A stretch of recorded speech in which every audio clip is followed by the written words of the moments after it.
ăn đi. Ăn đi.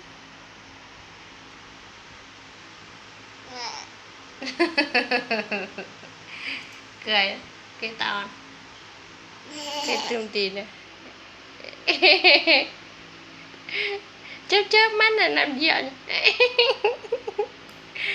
Cần thơm gió nè, thơm gió, thơm gió, thơm gió chứ, thơm gió mà. Ôi ôi ôi ôi ôi.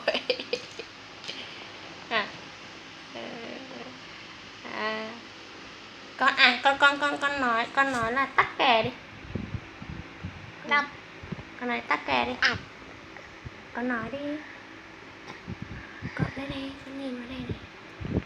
Tắc kè, nói đi.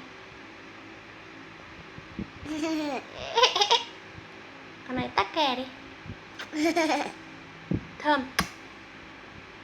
Nào.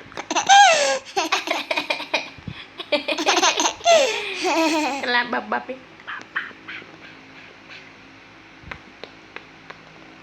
Làm đi. Đây con.